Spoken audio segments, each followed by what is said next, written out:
So guys, welcome. Today's vlog natin, andito uli kami sa church. Kasama ko si Mother Dear, pumila uli kami. So ito ganyan, ayun ang church.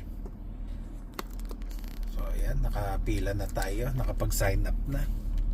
So tingnan natin ang kaganapan. Ayusin lang natin itong aking phone hand. Ayan. Natin kung ano ibibigay sa atin. Ganito lang guys ang pagpila rito, hindi ka nabababa ng kotse, sila na magkakarga. Ayan, buti 2 minute na panahon uli, lumamig ng ilang araw, napakalamig na naman. Pero ngayon mainit ang sunny day. So ganyan lang guys, punta ka lang dito sa church, sa sign up ka lang. Every Tuesday to merong blessing at kung kapos ka sa buhay, meron kang ayuda dito guys. Hindi pinipili kung mayaman o mahirap, basta pumunta ka dito sa church, walang pinipili rito. Kaya mayaman, kaya mahirap, gusto mo ng tulong, pumila ka. So pakita natin doon, ayun yung nagbibigay ng ayuda doon sa may ilalim ng puno. Ayun, maabot natin yung pila ron. Ayan ang church guys, bali ayan ang church, building ng church. Andito tayo sa parking lot.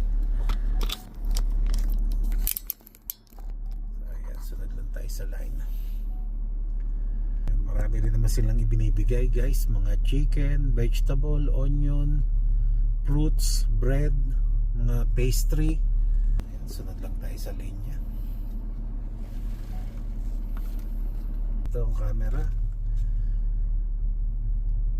Sana ganito rin guys sa Pilipinas, at ang daming Pilipinong naghihirap dito. Ang pagkain talagang meron din namang nagbibigay, meron talagang bibilhin mo pa.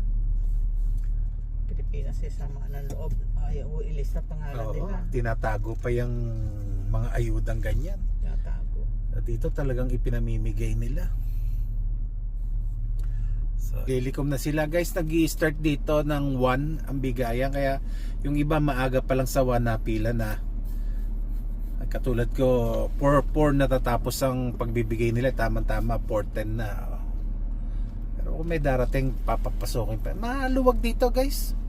Talagang pag nagbigay ng relief para sa tao, hindi binubuhaya ang ayuda. Dito ang bigay ng church. So ayan, nakita nyo naman, springtime, green na green ang mga puno, may dahon na ang mga puno. Pagka winter, parang puro sanga lang yung mga puno, pangit tingnan. So ayan ang mga nagbibigay ng ayuda. So buksan na natin ang ating trunk. Naku, ayaw bumukas.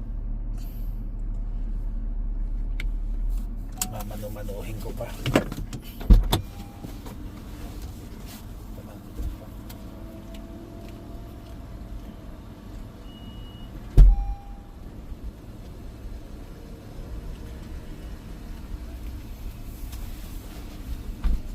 Binuksan na natin yung ating trunk guys.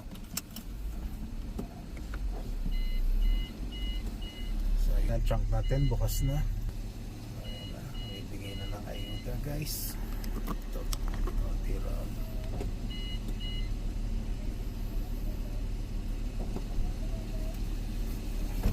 I have white potatoes, carrots, and cabbage. Yes, that's All good. 3? Yes ma'am. Okay, where's your number? He didn't give me one. You didn't get one? He didn't put a number on He it. didn't give you any number. Yes, just for one family. That's not normal. He probably forget. This car in the trunk and come forward. They don't have a number. Gary, they don't have a number. He says the guy didn't give him one. I don't know. Probably he forgot to give me a number. You signed up, right? Yeah, I got my card over here. You signed up. I did. All right. Yeah, sorry, I was talking to him. You're welcome, thank you.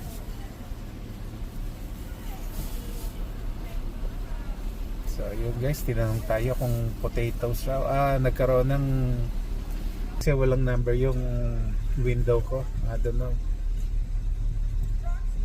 Hindi tayo binigyan ng number.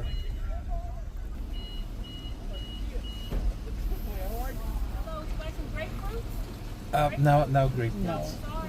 Yeah, thank you. Lalaki pa naman. Gusto mo ba? Ayoko. Bawal Bawal sa sa gamot ko.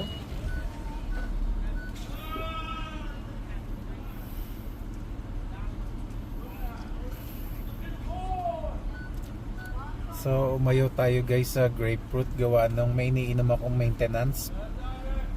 May side effect kasi ang grapefruit pagka may maintenance kang gamot.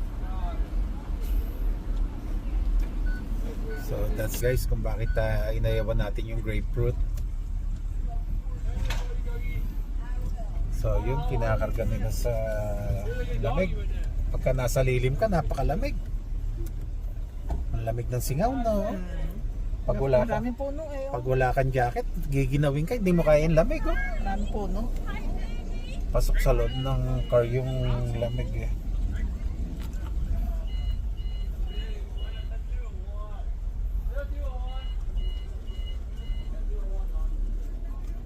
He didn't give me a number just for one family. Hi. Beautiful hat. Thanks. There's some eggs for you. Thank you. Thank you for the eggs. We got the eggs. One tray lang. Y'all take care and God Thank you bless. so much. Okay. So guys, ayun, ilagay na sa likod. See you next week daw. Titingnan natin pagbaba kung ano ang laman ng ating Okay, thank you. Thank you. Awayan pa sa ayuda. Nakalista pangalan nila pero hindi sila They were binigyan. asking me, you didn't put the number. They were, no, you didn't put a number on it. They were asking. Okay, that's right. Thank you Thank so you very much.